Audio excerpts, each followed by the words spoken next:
Good morning, tropa! Umuulan na naman. Today, tropa, is July 22, 2024. So ngayong araw, tropa, is another rainy vlogging na naman dahil gagamitin na naman natin si Wigo Mango. Walang tigil yung ulan simula pa kanina, mga tropa. So ngayon, no choice tayo kundi gamitin tong sakyan natin papasok sa trabaho. Tara, samahan niyo ako. Siyempre, seatbelt muna. And then, bay tayo. Sana safe yung biyahe natin today. Let's go! Ang mga sinishare ko, tropa, based to sa mga pangyayari sa buhay ko, pangyayari sa buhay namin mag-asawa.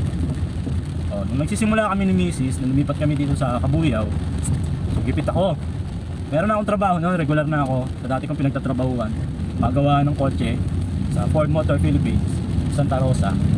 So shoutout sa mga katrabaho ko dati, nasa ibang bansa na karamihan yun. So nung nasa Ford ako, syempre bago ko pa lang, maliit yung sahod. May pinapagatas ako, dalawa. Yung panganay ko, tsaka si Samantha yung bunso. So alam nyo yung ginawa namin mag-asawa, nilunok ko yung pride ko, mga tropa. Kaso baka maiyak ako eh. Pero nakwento ko na to dati sa mga nakaraang vlog ko nung nagmumotor pa, nung sa motor. Naikwento ko doon, ang unang naging paraan ko is yung magbenta ng kakanin. So buy and sell. Bibili ako sa palengke ng kakanin, and then papatungan ko yon ng 5 peso kada isa. Yun yung naging kuhanan ko ng panggastos, pangkain, pangbigay kay Mrs. Sa loob ng 2 taon na higit. 2-3 taon kong ginawa yun. Imagine, tropa, titinda ako ng kakanin, pero regular ka. Tapos nakalatag yung paninda ko dun sa harap ng gate pagpasok ng Ford. Nakakahiya yun, kala nyo ba, mga tropa? Nakakahiya yun, sobra. Pero aanin ko yung hiya. Kung magugutom naman yung mga anak ko, kung lang iinumin gatas yung mga anak ko. Hindi ko na iniisip yun. Yung hiya, inisip ko na lang makabenta ako. Dapat makabenta ako, ganun. Para may panggatas yung anak ko. So, diba? Ayaw niyo yan? May paraan talaga eh, maraming paraan para kumita. So, after 2 years, hindi na kumita yung kakanin. Siyempre, nanawa na yung tao. Nag-isip uli ako ng paraan. Kailangan ko talagang kumita pa rin. Hindi pa rin sapat yung sinasahod ko. Hindi pa rin kayang tustusan yung pangangailangan natin. So, ginawa ko naman, nagbenta naman ako burger. Alam na mga taga-Ford yan. Kahit sinong taga-Ford, ang tanongin nyo, burger, tonton, sasabihin nila. Yan ang tumatak sa utak ng mga empleyado ng Ford. So shoutout sa inyo. Namimiss nyo na ba yung mga burger ko? Yung mga example natin canton with egg. Yan. Yung burger with hot sauce o yung mantika, nilalagyan ko ng sili yun. Yung coleslaw. Pangatlo, ham and egg. Ham and tuna. Hotdog. Ayan, yun yung mga flavor ng mga natin, paninda natin. So yun yung bumuhay sa aming pamilya. Kasi laki ng kita ako ng time na yun, pare. Mga tropa, ilan ang ginagawa akong burger sa umaga, mapatak ng 120 pieces. Ganun kadami. Imagine, 120, halos lahat ng empleyado ng Ford pinapakain ko. Halos lahat bumibili sa akin ng tinapay. Iniwala kayo sa hindi, diba? Ayaw nyo yun? Ganun kakapal yung mukha ko. Ganun ako kapursigido na matustusan yung pangangailangan namin.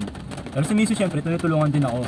Yung mga ginagawa din siya katulad ng tindahan. Yun ang unang-una niya naisip na paraan na habang nag-aalaga siya sa mga bata, kumikita din siya. Kaya ayun, tulungan kami sumulat sa food. Kung naisip yung tropo, minsan tatawag sa'yo, boy tinapay, burger, mga ganun. Hindi na pangalan mo yung produkto mo na yung tawag sa'yo. Pero okay lang. Kasi customer ko naman sila Tsaka yung purpose ko naman para mabilan ng gatas yung mga anak ko. Para mabigay yung mga pangangailangan namin sa araw-araw. Yun yung bumuhay sa amin habang ako nagtatrabaho sa Ford Motor Philippines. Hindi lang nagtapos doon. Diba? Kwentong buhay na to, mga tropa. Next na pagsubok naman, nagsara naman yung Ford. So 3 taon na ako walang trabaho. Akala ko kasi yung nakuha ko sa Ford magiging mapapalago ko sa business. Kaso hindi nangyari. Hindi man yung kapalaran sa business. Nauubos. So hanggang sa nangutang kami ng utang. Nangutang kami sa Bombay, mga lending, mga ganyang bagay. So kailangan makaproduce kami ng 600 a day, pambayad sa Bombay araw-araw. Hirap. Doon naman yung pumasok na tropa. Nagano naman ako, nagtinda naman ako ng almusal, mga pansit, champurado, lugaw, sopas. Nagtitinda ako sa tabi ng bakery. Paalam ako sa bakery na sabi ko, ate, pwede ba ako magbenta ng almusal? Sa umaga lang naman yun.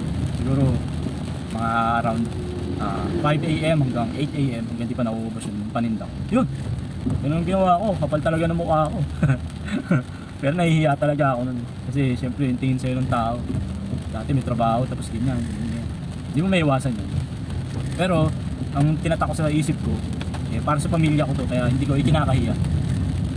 Hanggang sa one day, sabi ni Mrs. try mo naman mag-apply ulit kasi nahihirapan na rin siya. Na ganun, utang lang kami ng utang, bayad, utang. Doon na ako nung nag-decide na mag-apply na nga. Napakabuti ni Lord kasi nung pagpasok ko ng resume, marami akong pinasahan. Natanggap naman agad ako kahit na 3 taon ako walang trabaho. Yun, doon na nagsimula. Hanggang ngayon, nasa Wyatt pa rin tayo. Yun yung kinukwento ko sa inyo. Yung totoong pangyayari yung mga tropa. Walang halong script, hindi ako nagsisinungaling. Gusto ko lang maging inspirasyon eh. Huwag lang sa itsura. Sa mga karanasan ko na lang sa buhay. Na hindi hadlang sa isang tao yung kahirapan kasi may paraan talaga para maging successful tayo sa buhay. Ako hindi ko pa sinasabing successful ako eh. Hangga't di ko pa napapagtapos yung mga anak ko. Nasasabi kong successful ako kapag natapos na yung mga anak ko kasi para sa akin tama yung kasabihan natin eh. Hindi lang yung tanging may papamana ko sa mga anak ko. Makapagtapos sila ng pag-aaral. Yun na lang inaantay ko mga tropa para maging successful tayo. Kapag tapos yung mga anak ko. At maging lolo, makakarga ng bata. Batang makulit katulad ng mga anak ko dati. Diba? Kwento-kwento lang ako, nasa expressway na tayo. Kwento na naman ako. Napigilan ko umiyak ah, ang galing ah. Ang galing. Hindi tayo naiyak ngayon. Woohoo! Pero ano na ako, teary eyes. Namumuo na yung luha. Sarap magkwento ng mga ganung bagay, diba? Yung mga pagsubok mo, di ba sinabi ko nakaraan? Pagsubok, lahat ng pagsubok, kaya nating nagpasan yan. Lahat ng hirap, meron ding sarap. Diba? So, tuwala lang tayo sa sarili natin at syempre, huwag mawawala yung pananalig sa itaas.